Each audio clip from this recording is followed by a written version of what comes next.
tous les 15 jours avec les membres du CNGE pour évaluer le travail stratégique, mais aussi avoir un regard sur la mise en œuvre opérationnelle de la riposte. Vous savez que la situation telle qu'elle se présente nous met dans une posture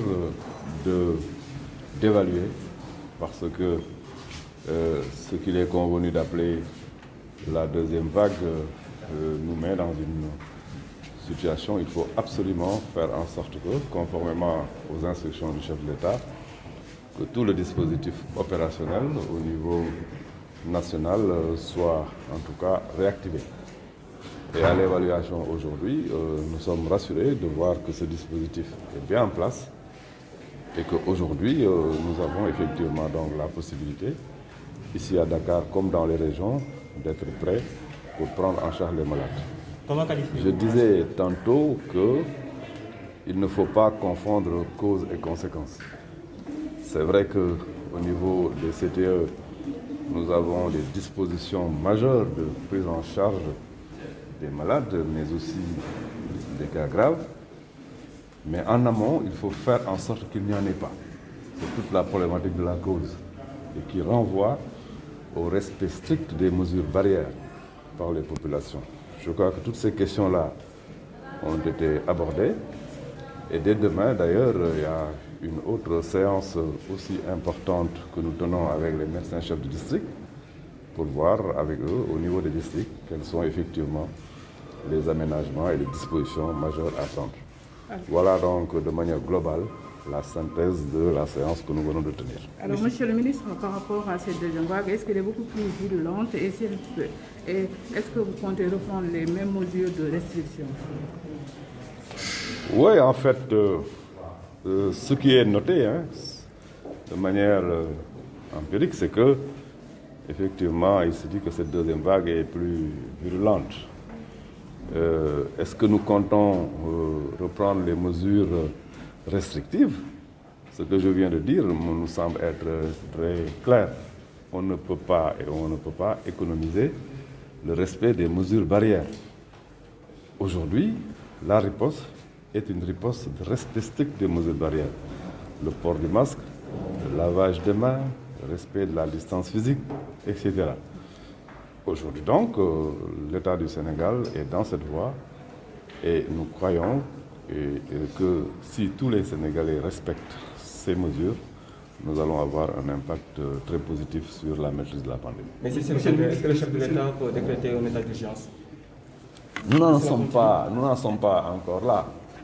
Je vous dis que la situation telle qu'elle se présente est une situation que nous maîtrisons au niveau stratégique CNGE, au niveau opérationnel par le COS, au niveau des districts. Je crois qu'aujourd'hui, il nous semble être prématuré que d'aborder les choses en termes donc d'état d'urgence. Nous sommes dans une stratégie qui est une stratégie évolutive et dans l'état actuel de la situation, nous maîtrisons effectivement les choses. Monsieur le ministre, l'apparition d'une nouvelle couche du Royaume-Uni a fait prendre, justement, notamment à certains pays de l'Europe, de nouvelles mesures après la suspension du mois de vol en provenance du Royaume-Uni au Sénégal. Aujourd'hui, est-ce que vous envisagez quelque chose justement par rapport à cette apparition de cette nouvelle couche du SARS-CoV? Non, je crois que le CNGE est l'instance stratégique de réflexion. Et cette question-là, telle que vous la présentez, n'a pas été donc adressée de cette manière. Mais nous analysons au plan scientifique tout ce qui se passe autour de ce virus. Et si une situation mérite à ce que le Sénégal prenne une décision, et quelle que soit la décision, elle va la prendre dans l'intérêt des populations. Mais telle que vous la présentez, en termes de restrictions spécifiques par rapport à un pays, le CNGE n'a pas encore adressé cette question de cette manière. Monsieur le ministre, lors de la première vague, une enveloppe, un fonds avait été dégagé très tôt pour prendre en charge les différentes préoccupations. Pour cette deuxième vague, on n'a pas encore entendu une annonce par rapport à cela. Dites-nous un peu, est-ce que les moyens sont là pour prendre en charge cette deuxième vague? Oui, bien sûr. Je vous ai dit que le Sénégal, en toutes circonstances, prend effectivement les décisions, aussi bien au plan technique qu'au plan financier, pour organiser sa riposte.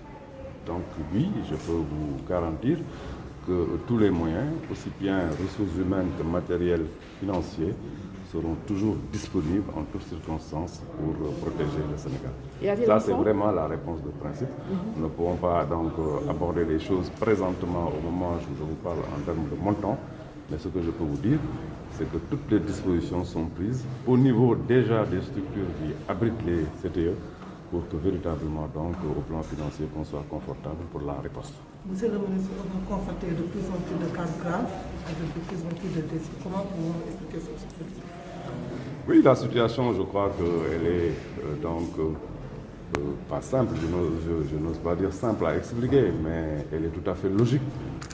Quand on est dans une situation comme celle-là, où on dit qu'a priori le virus est plus virulent, ou que d'un autre côté aussi, en termes de détection, que les choses ne se passent pas de la manière la plus précoce possible, on est souvent dans des situations où on arrive effectivement dans les structures en retard et cela occasionne donc des décès. C'est pourquoi l'appel qui est lancé aux Sénégalais, c'est véritablement la détection précoce. Il ne faut pas rester dans les maisons, il faut faire en sorte que très tôt, la prise en charge puisse se faire par les structures hospitalières. Ça nous évite grandement qu'on soit dans des situations où on a des décès.